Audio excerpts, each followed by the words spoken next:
I have gone bananas in this sketchbook.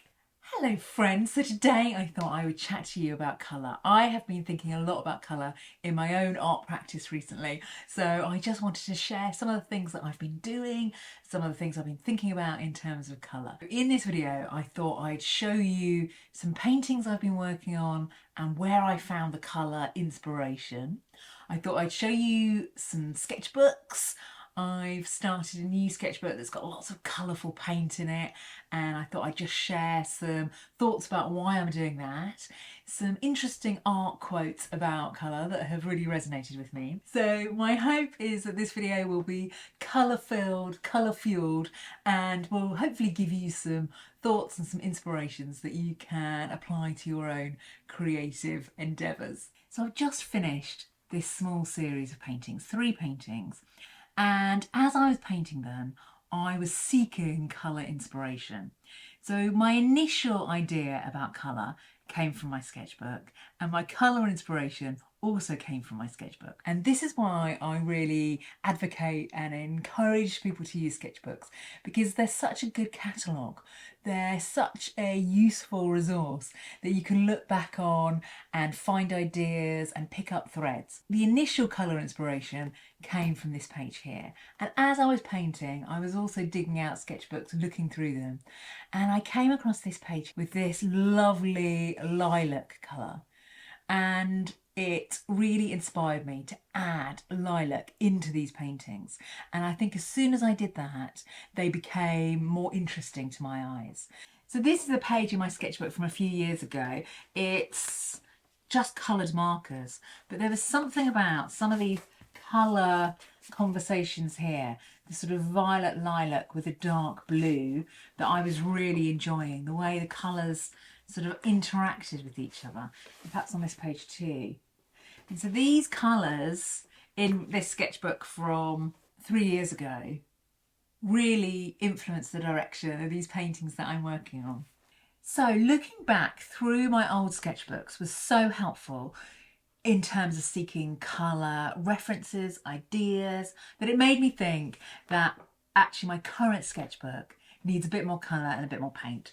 I've mostly been working in it in the evenings, using just a simple pen. So my sketchbook practice recently has been slightly pushed to the edges of the day, and I wanted to rectify that. So I had a good couple of hours messing around with paint in my sketchbook, and it was so joyful. I got some heavy body paint. This is the paint I was using for a brand called Sennelier, and I just gave myself permission to completely play around, not try and create any kind of composition, but just to explore colour relationships, colour combinations, and look for these moments of colour interaction. The thing about colour is it's all about relationships. Colours can look completely different depending on what they're next to. So it's the conversation between the colours, it's the way that they work together that can be interesting. So I just wanted somewhere to play about with colour, but also to have a sort of reference that I can come back to. So I started on these pages and I had such a lot of fun just messing about with colour. The intention is that these pages are not meant to be in any way a composition.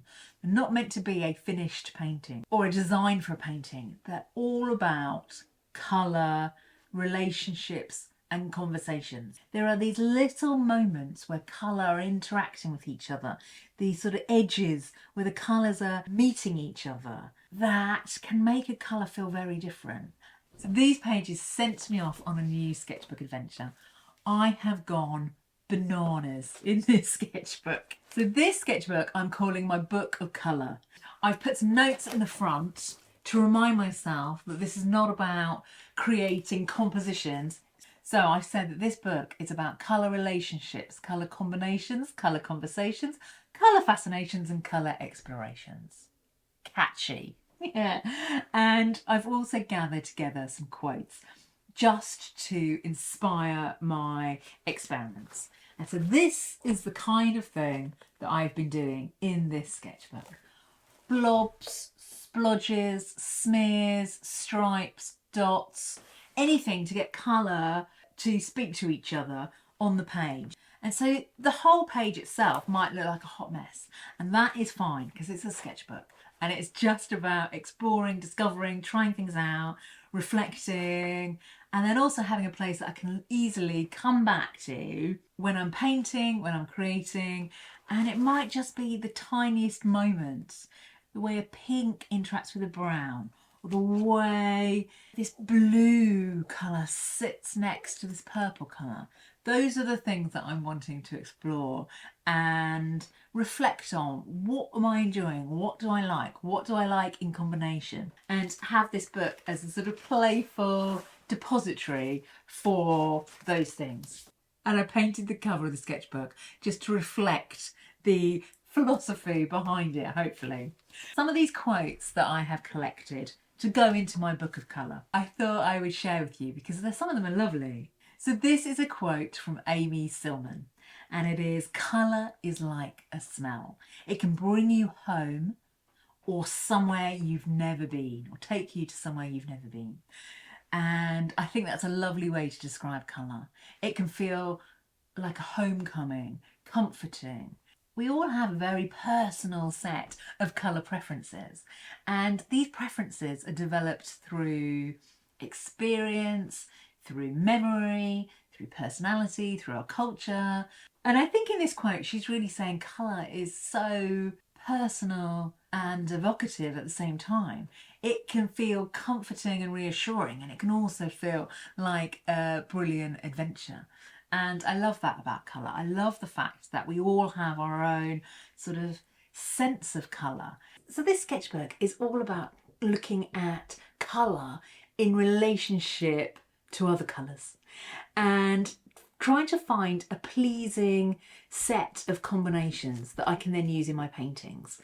And it's really about exploring colour through actually using colour and combining colour and seeing what happens and seeing what colour combinations I'm drawn to. And I'm currently reading this book on the British artist Patrick Heron, post-war artist who had sort of 50 or 60-year career. And here there's just one quote that I wanted to share with you. I'll perhaps share this book with you in another video because it's a lovely book and he's a really interesting artist, Patrick Heron. But here it says, "A colour does not exist in itself, since it is, as one knows, modified by the influence of a neighbouring colour. Its quality comes from its surroundings." And that's right, isn't it? So this book that I'm working on, these pages are really thinking about how colours react together, how they work in unison. And I think it will really help me in terms of developing interesting, powerful, pleasing colour palettes to use in my paintings. And there was one more quote that I wanted to share with you. That's from the American artist Helen, and she says, "When I choose a colour, it's not because of scientific theory. It comes from observation, from feeling, from soul." And that's what I'm hoping to explore in this sketchbook. Feeling, observation, looking at how colours interact with each other in reality, and also what colours connect to me, what colours make me feel excited and interesting. And my colour palette will be really different from your colour palette, and I think that's one of the wonderful things about colour, one of the really exciting things about colour. So I just wanted to talk briefly about the cons or the downsides of using acrylic paint in your sketchbook. Firstly, you've got to wait for it to dry. So this is why I often have more than one sketchbook on the go at once, because I'm waiting for something to dry in another sketchbook. Secondly, acrylic paint can stick your pages together. So even if the paint is dry, when you put your pages together and, maybe put your sketchbook on a bookshelf, it can kind of stick. So the way I get around that is when the page is completely finished and I know that I'm not going to add anything else to it, I put a tiny bit of Dorland's wax medium, just put a tiny bit on a cloth and wipe it over. The paint I use is called Sennelier Abstract Paint, and it's quite matte, but not entirely matte. So the matter the paint, the better it is for use in a sketchbook. Anything that's glossy will definitely stick your pages together. And so I just smear a tiny bit of cold wax over the paint when I've finished, particularly if I've used a lot of paint and it's a bit bobbly. I just put a tiny smear over the page and then that sort of stops it sticking. Now, I don't know whether that's archival. It's not the purpose of Dorland's wax, but that's what I do. So you may not want to do it if you've got a mixed media. As with anything, try it out, see if you like it. But I've used that over the years and had no problems. And thirdly, of course, acrylic paint is made out of plastic. So there's an environmental concern, isn't there? All acrylic paint, all acrylic gouache, all acrylic ink is effectively plastic. And there's no way around that, really. I try and minimise how often I'm pouring my paint water down the sink. I try and use a disposable palette, so I'm not putting loads of paint down the sink, but that is a important consideration.